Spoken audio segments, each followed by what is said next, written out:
इसमें भाजपा का कोई श्रेय नहीं है, वो केवल राम के नाम पर रोटी सेक रही है। ठीक है, हिंदू मुसलमान करके वो केवल राज करना चाहती है भारतीय जनता पार्टी, और उसमें कोई उनका हम लोगों को कोई हित नहीं है इसमें। अच्छा, थोड़े कह रहे हैं, ये तो जनता कह रही है कि इस बार अवधेश जो है चुनाव जीतेंगे। अच्छा, जैसे आपने यादव की बात की तो ये शायद रुदौली विधानसभा है।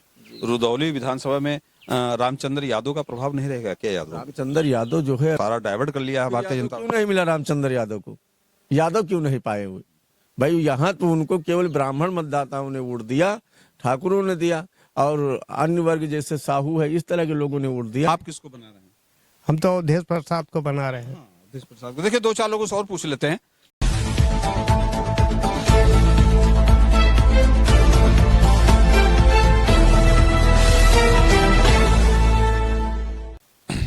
दोस्तों नमस्कार, आप लोग लगातार देख रहे होंगे इलेक्शन बिल्कुल 2024 कल से आचार संहिता भी लग गई है, और हम लोग जो है हमारी टीम आज अयोध्या के विधानसभा, अयोध्या फैजाबाद नाम तो योगी जी ने नाम तो यहाँ का बदल दिया है, अयोध्या कर दिया है, लेकिन जो संसदीय सीट है वो अभी फैजाबाद ही है। फैजाबाद के ही नाम से जानी जाती है और फैजाबाद ही यहाँ पे उसको बोला जाता है। फैजाबाद संसदीय सीट का नाम अभी चेंज नहीं हुआ है जी, ऐसा ही है ना दोस्तों?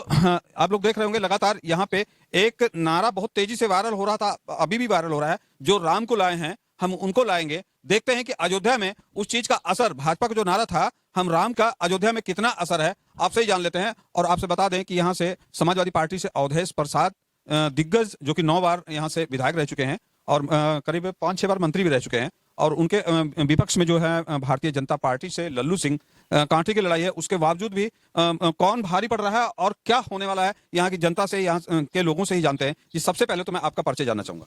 मेरा नाम परमानंद शुक्ला है, मैं कांग्रेस का मवई रुदौली विधानसभा का ब्लॉक अध्यक्ष हूँ।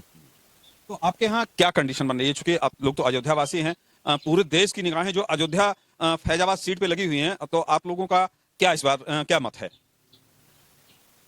हम लोग इस समय इंडिया गठबंधन के पक्ष में वोट करने की मन बना रहे हैं, और हम लोग इंडिया गठबंधन को ही जिताएंगे। अच्छा, जैसे बता रहे हैं, चूंकि आप लोग अयोध्या से हैं, तो राम के मंदिर को जो भारतीय जनता भुनाना चाहती है और पूरा देश अयोध्या की तरफ, फैजाबाद की तरफ देख रहा है, तो उसका असर यहाँ नहीं रहेगा क्या? नहीं, असर है भी नहीं भी है। इसलिए नहीं है कि क्या राम का मंदिर इन्होंने बनवाया है, भारतीय जनता पार्टी ने या सुप्रीम कोर्ट ने बनवाया है? राम का मंदिर जो है सुप्रीम कोर्ट के आदेश अनुसार बना है। कोई भी सरकार होती, चाहे वो समाजवादी की होती या कांग्रेस की होती, जो भी सरकार होती वो बनाती। जैसे राम का मंदिर की बात कर रहे हैं, ताला किसने खुलवाया? कांग्रेस ने खुलवाया। राम जन्मभूमि का जो शिलान्यास किया राजीव गांधी ने किया, तो सुप्रीम कोर्ट के अनुसार किया ना। ये तो केवल हा हल्ला मचा रहे हैं ना। जब सुप्रीम कोर्ट ने आदेश किया तो राजीव गांधी ने ताला खुलवा दिया, जब सुप्रीम कोर्ट ने आदेश किया तो नरेंद्र मोदी ने मंदिर का निर्माण करवा दिया। मतलब इसमें केवल भाजपा भुनाना चाह रही है, इसमें भाजपा का कोई श्रेय नहीं है, ये तो सुप्रीम कोर्ट के आदेश से बना है। इसमें भाजपा का कोई श्रेय नहीं है, वो केवल राम के नाम पर रोटी सेक रही है। ठीक है, हिंदू मुसलमान करके वो केवल राज करना चाहती है भारतीय जनता पार्टी, और उसमें कोई उनका हम लोगों को कोई हित नहीं है इसमें। अच्छा, ये बताइए यहाँ के समीकरण क्या बनना है? एक तरफ लल्लू सिंह है भारतीय जनता पार्टी से, दूसरे अवधेश प्रसाद, दोनों दिग्गज नेता हैं, और एक आपने अभी जानकारी मिली है कि बीएसपी से परमानंद सच्चिदानंद पांडे भी यहाँ से आ रहे हैं, जबकि यहाँ तो राम का असर है, भाजपा ने जो माहौल बना रखा उसका भी असर है। उसके बावजूद क्या यहाँ पे कंडीशनें बनेंगी जातीय समीकरण? हम इस बात को कतई नहीं मानते हैं कि राम का कोई असर है। हर व्यक्ति आज जो है, नौजवान हो या किसान हो या कोई भी व्यक्ति हो, वो केवल जो है अपने विकास के लिए परेशान है। हम लोग विकास चाहते हैं। ये सरकार जो है कहती कुछ है, करती कुछ है, कोई विकास नहीं किया है, केवल राम नाम केवल रखती है। राम हमारे आस्था के केंद्र पहले भी थे, आज भी हैं। राम हर हिंदू के दिल में बसते हैं, ऐसा नहीं है कि नहीं बसते हैं। क्या समीकरण बनने वाला है यहाँ पे? क्या समीकरण बनेगा?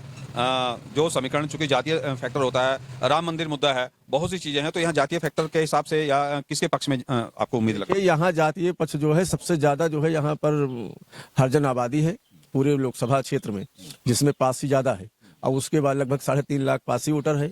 उसके बाद में नंबर आता है यादव का, यादव भी लगभग 2.5 लाख से ऊपर है। इसके बाद में मुस्लिम आता है। कुल मिलाकर के 19 लाख वोटर है हमारे यहाँ, जिसमें 10 लाख महिलाएं हैं और 9 लाख पुरुष हैं यहाँ पे।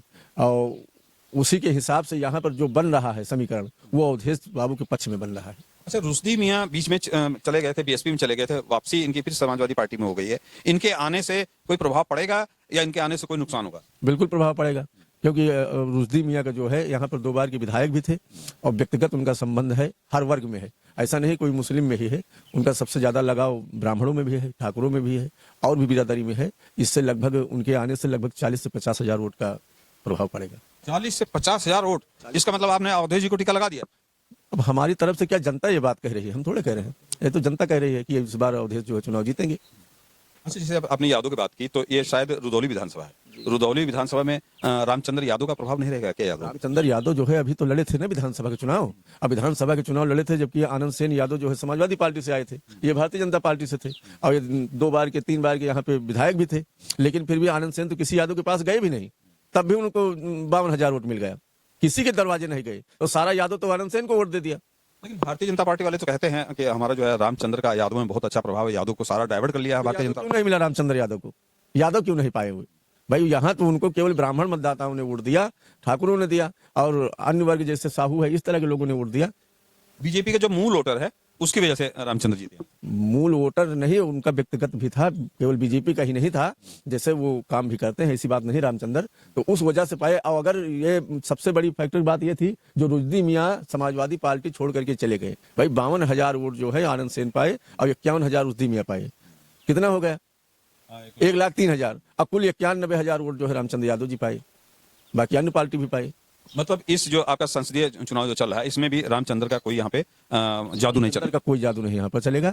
यहाँ पर अवधेश प्रसाद जी का जादू चलेगा। अवधेश प्रसाद जी जो है यहाँ के 9 बार के विधायक थे, चाहे अमानीगंज व मिल्कीपुर हो, सुहावल हो, कई विधानसभाओं में वो अपना प्रतिनिधित्व किया है और 6 बार के कैबिनेट मंत्री भी थे, काम भी उन्होंने किया है। अवधेश प्रसाद जी का प्रभाव है वहाँ पे प्रभाव है। और दूसरी बात है, अब तो आप जानते भी हैं कि उत्तर प्रदेश हो या बिहार हो, ये 2 राज्य जो है यहाँ पर जातीय समीकरण ज्यादा रहता है।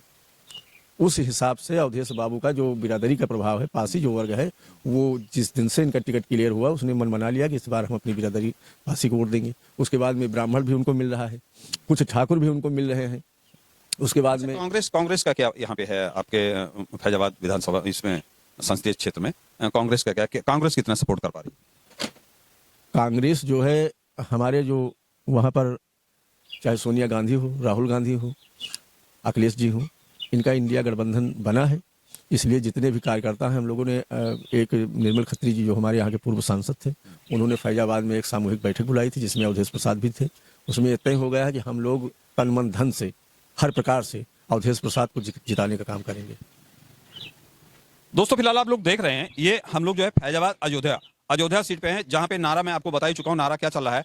इस बार जिस हिसाब से समीकरण बैठ रहे हैं, अब आने वाला समय बताएगा। फिलहाल तो समीकरण जो है अवधेश प्रसाद जी के पक्ष में यहाँ दिखाई पड़ रहे हैं, जबकि राम मंदिर और बहुत हो हल्ला मचा जिस हिसाब से। लेकिन यहाँ मुझे मंदिर का या जो भारतीय जनता पार्टी जिस चीज को भुनाना चाह रही है उसका असर यहाँ पे दिखाई बिल्कुल नहीं पड़ रहा है। पब्लिक के लोग भी हैं, इन लोगों से भी कुछ बात कर लेते हैं।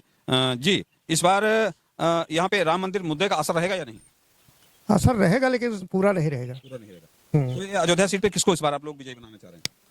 अब भाई मन तो दोनों का है, कोई भाजपा वाले हैं तो वो भाजपा को बना रहे हैं और अवधेश आप किसको बना रहे हैं? हम तो अवधेश प्रसाद को बना रहे हैं। अवधेश प्रसाद को। देखिए 2-4 लोगों से और पूछ लेते हैं फिलहाल मन के भाव। जी, अवधेश प्रताप को बना। डर क्यों रहे हैं? नहीं डर नहीं रहे। युवा हैं, किसको दे रहे हैं? अवधेश प्रताप। दोस्तों फिलहाल देखिए जो कंडीशनें बन रही हैं, हम लोग ये सोच के आए थे कि हो सकता है कि बाहर से सुनने में और जीरो ग्राउंड रिपोर्ट में, हमारे लोगों को जीरो ग्राउंड रिपोर्ट होती है, जीरो ग्राउंड पे जो दिख रहा है यहाँ तो फिलहाल प्रेजेंट में अभी कल ही आचार संहिता लगी है, लेकिन उसके बावजूद भी यहाँ जो समस्याएं राम मंदिर मुद्दा बहुत ही यहाँ पे हवा हवाई दिख रहा है और लग रहा है कि अवधेश प्रसाद जी को इस बार तिलक लग